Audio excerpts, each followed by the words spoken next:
Dear students, this is the sixth session on the chapter Management, Meaning, Nature and Importance. Your next topic number, whatever is the number, please write.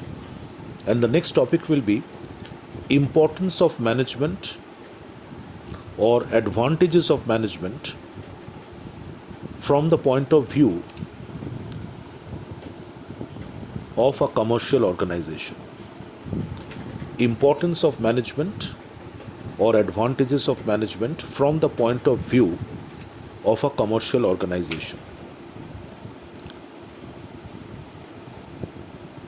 Within brackets, please write pages 101 to 103, pages 101 to 103.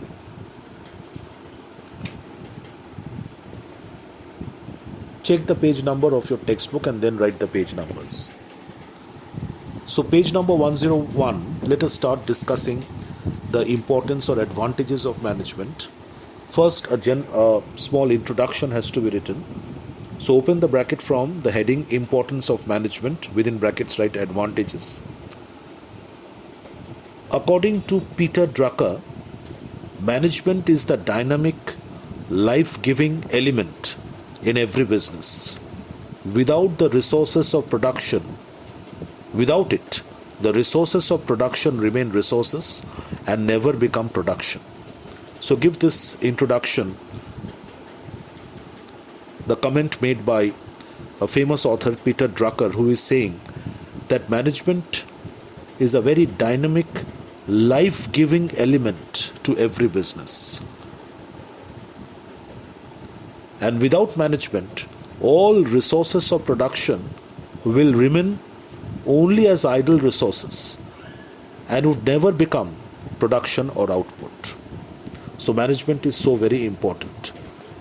So start with this sentence, close the bracket after that, and then come to the next page, page number 102, and open the bracket. The importance of management can be judged from the following points. The importance or advantages of management can be comprehended from the following points. Point headings must be learnt, must be remembered. Point number 1, underline achievement of group objectives. We are discussing the advantages or importance of management now in this topic. So with the help of management, group goals, group objectives of an organization can be achieved. That is the first advantage of management. A human group consists of several persons, each specializing in doing a part of the total task. Nowadays, business organizations, they divide their entire workforce into small teams or small groups, and each group consists of a number of members, each member specializing in performing a particular part of the task. And it is with the help of management that the functions or the tasks performed by the different members of the group are coordinated, integrated in such a manner which will ultimately help in achieving the objective for which that group was set up. So a human group consists of several persons, each specializing in doing a part of the total task. Each person may be working efficiently, but the group as a whole cannot realize its objectives without mutual cooperation and coordination among the individual efforts. Each member of the group specializing in performing a particular part of the job may very well perform his own part of the job, but the group objective, the overall objective of the group will never be attained if the activities, the efforts and the tasks performed by the members of the group are not properly coordinated with the help of management. Management creates coordination and team spirit in the group.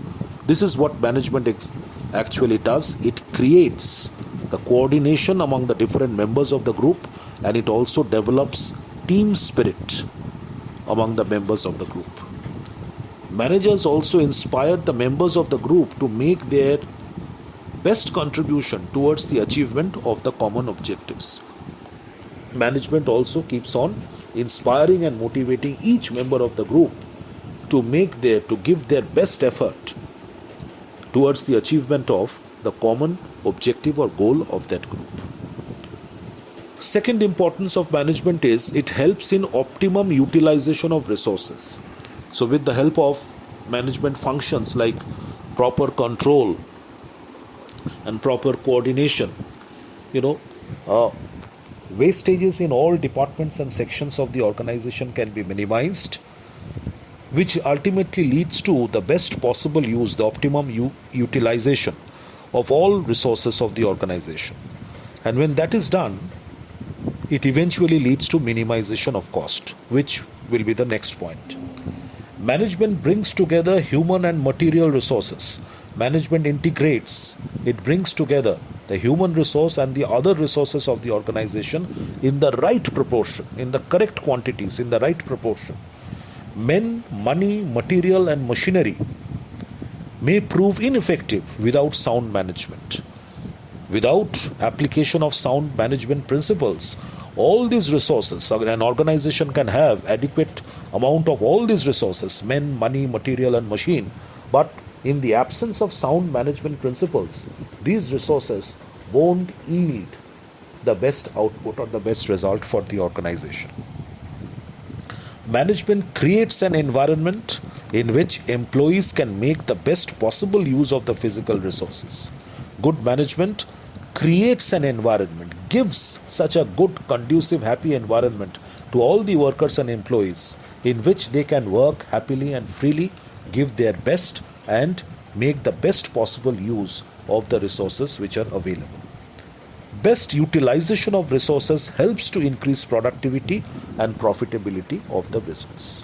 Whenever an organization is successful in utilizing its resources in the best possible manner, it will invariably increase productivity and profitability of the business.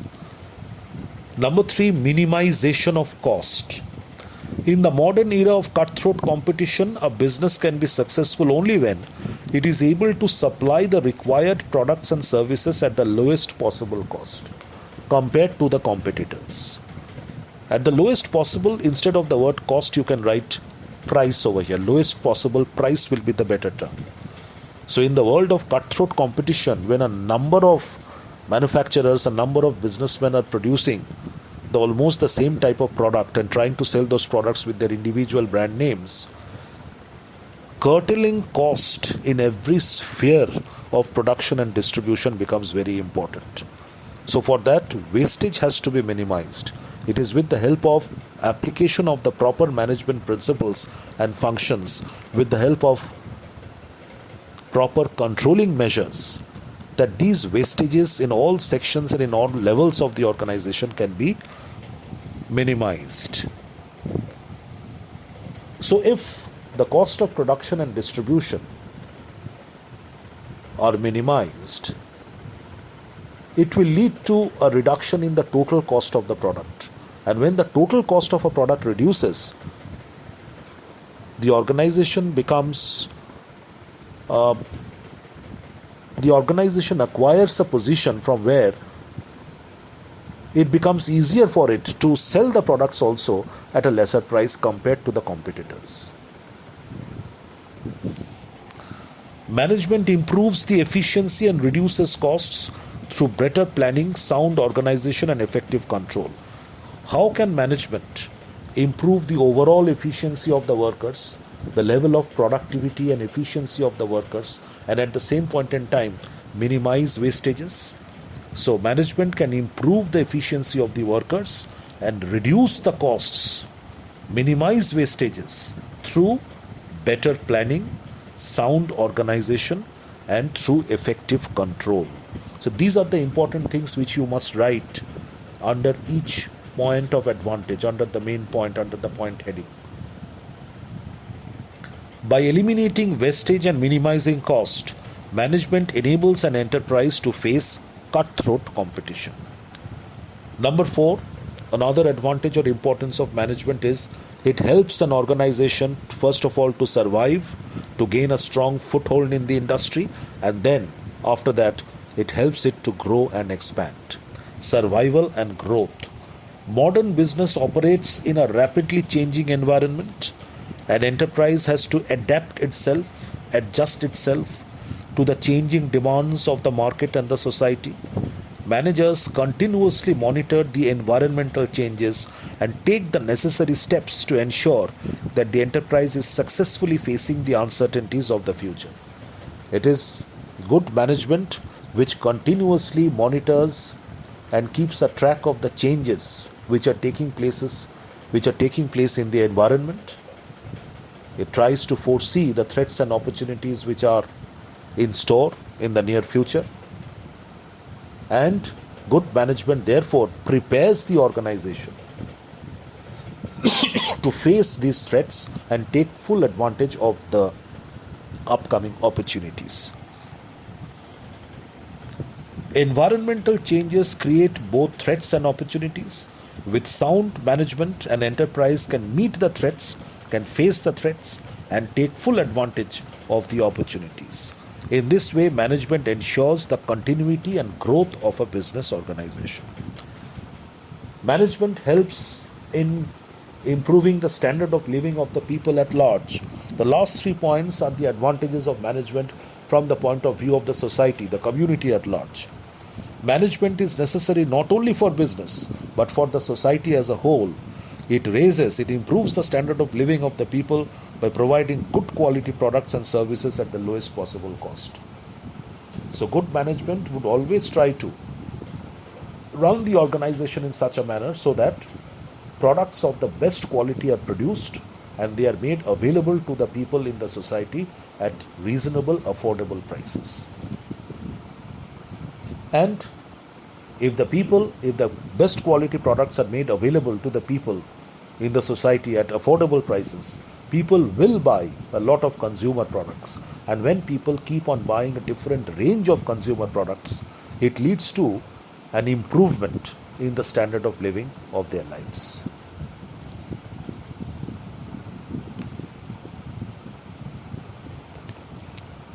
Then management helps in generating employment. By setting up new enterprises and expanding existing business enterprises, one of the earlier points said that management helps a business organization first to survive and then to grow and expand. So when a business organization grows and expands, it sets up new factories, new offices, new branches, new showrooms. Okay, so more people are required to work for these factories, showrooms, and offices. So therefore, management in this way generates employment for a large number of people living in the society. So by setting up new enterprises and expanding existing business enterprises, managers create jobs for the people. People earn their livelihood by working in these enterprises. Management helps in developing the human resource through training and guidance. Managers also create such an environment that people working in the enterprises can get job satisfaction and happiness. So all these things are done by good management of an organization. Good management creates opportunities for training and career growth, career development of the workers working in an organization. Good management creates a good atmosphere, a good ambience inside the organization in which people can work happily and give their best and derive job satisfaction. In this way, managers help to satisfy the economic and social needs of the employees. And last but not the least, management helps in the development of the nation as well. Efficient management is equally important at the national level. Management is the most crucial factor in economic and social development. The development of a country largely depends on the quality of the management of its resources. Here, the management, it's at the macro level. If you think at the macro level from the point of view of the nation, the application of the right principles of management at the right time, proper application of the management principles at all the government departments, the government sector, the public sector, the public enterprises will help in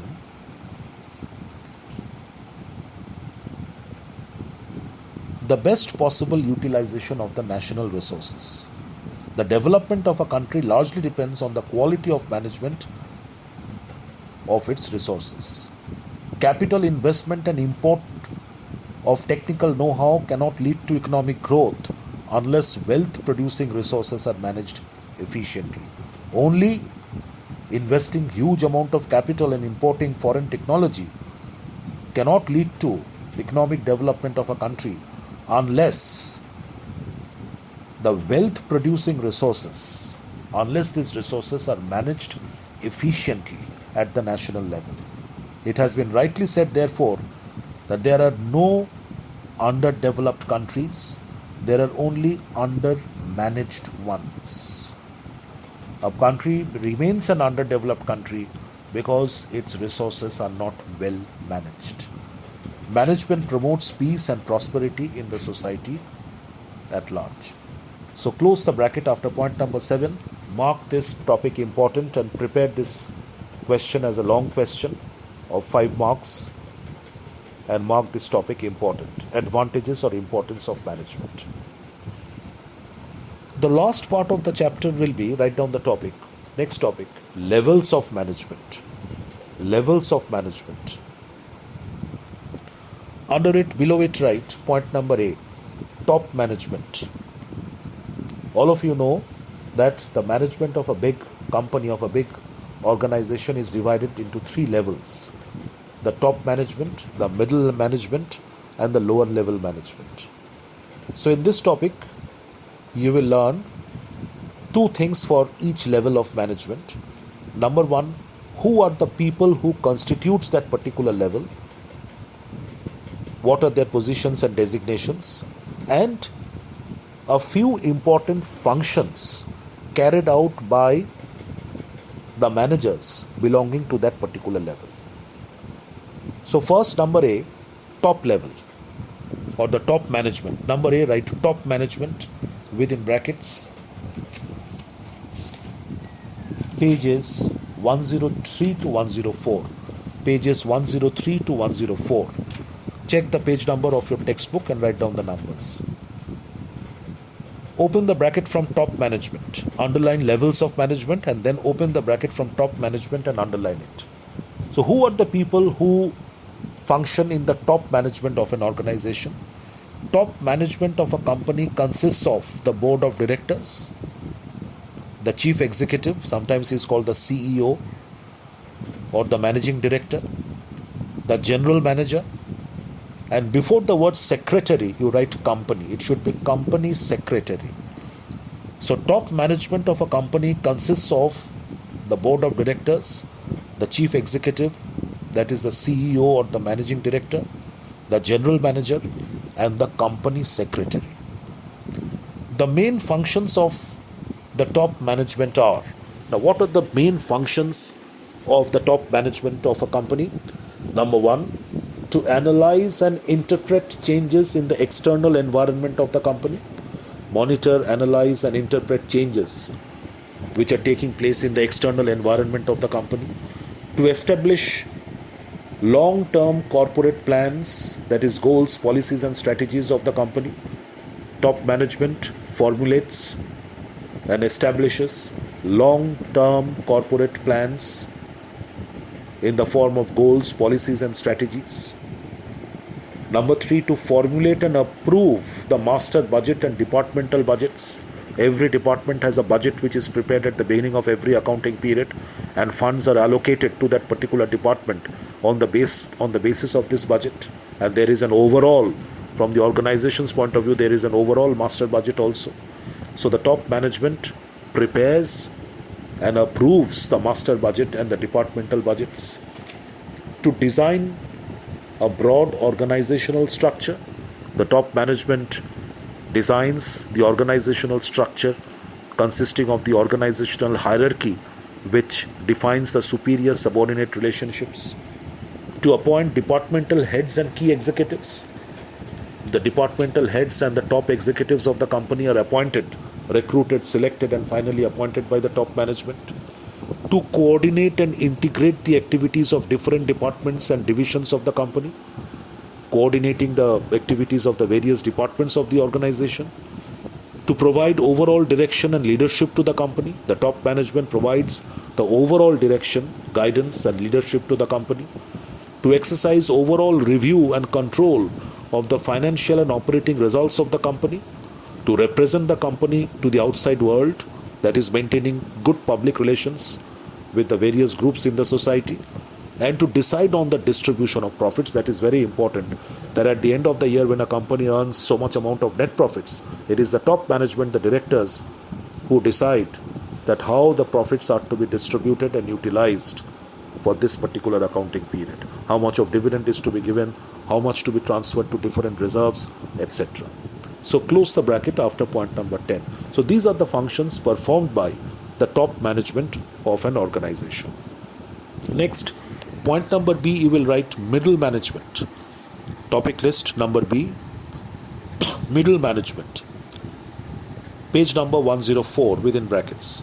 So first of all, let us see that who are the people who comprises the middle management of an organization, followed by the functions performed by them. Middle management comprises the departmental and the sectional heads. For example, production manager, sales manager, finance manager, personnel manager, branch manager, etc. So all the heads of the various departments, they constitute the middle management. The departmental heads and the sectional heads and the branch heads. So they constitute the middle management of an organization. The main functions of this middle management are, number one, to interpret and explain the plans and policies formulated by the top management. The top management formulates the plans, strategies, and programs of the organization. These are ultimately explained by the middle management to their subordinates in their respective departments, so that everyone in the organization, in all departments, are aware of the plans and strategies of the organization, and there is no confusion in the minds of the workers and employees. To monitor and control the operating performance, day to day, how the operations are being taken, how the tasks are being performed, how the subordinates are carrying out their functions every day in their own respective positions and in their own respective departments. So that has to be monitored and controlled, so that regular monitoring and controlling of the day-to-day operations of an organization is done by this middle management. To cooperate among themselves so as to integrate the various activities of a department, the departmental heads should cooperate and integrate among themselves, coordinate among themselves, so that the overall objectives of the organization can be attained. To train, motivate, and develop supervisory personnel in their own respective departments, and to lay down rules and regulations to be followed by supervisory personnel in their own respective departments. The departmental heads have the power, they have the authority to frame the rules and regulations, specific rules and regulations for running their own respective departments. So these are the main functions which are carried out by the middle management of an organization. Close the bracket after point number 5. And number C, the last level, number C, please write lower level or operating level, or better to write in this way, lower management or operating management or supervisory management, known by different names, but it indicates the same thing. Lower management or operating management or supervisory management. Pages 104 to 105. So open the bracket from lower or operating or supervisory management. Who are the people who function in this level? This is the lowest or the first level of management in an organization. It consists of personnel like supervisors, foremen, sales officers, accounts officers, purchase officers, etc. So these are the people who directly interact with the grassroots level workers and employees. These managers are the lower level managers, supervisors, officers, who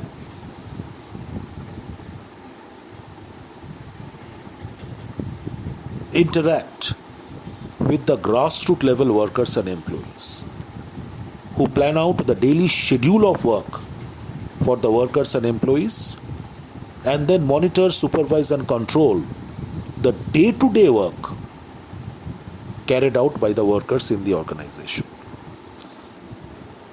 So the lower management consists of people like, personnel like supervisors, foremen, sales officers, accounts officers, purchase officers, etc. The distinguishing feature of supervisory management is that it deals with non-managers. The supervisors, the people, the managers who are functioning at the lower level, they don't interact, they don't deal with managers. They deal with non-managers, that is workers.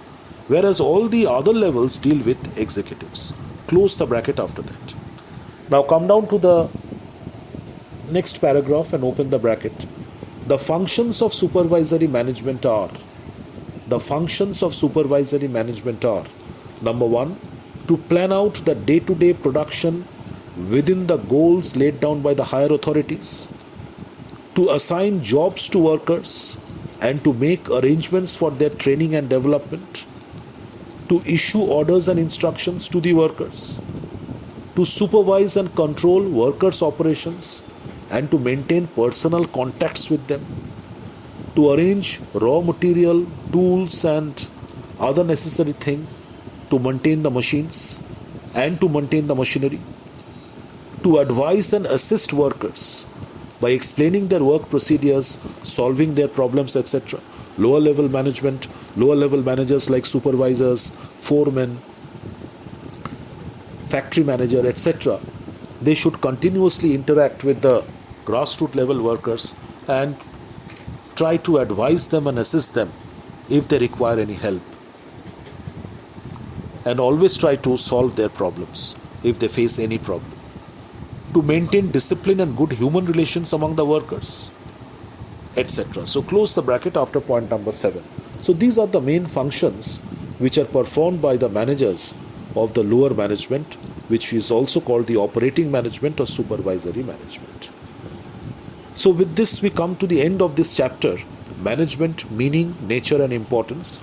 Learn this chapter very well according to topics one after the other. And in my next session, I shall be starting with another chapter, the next chapter of your syllabus, which is Principles of Management. Goodbye.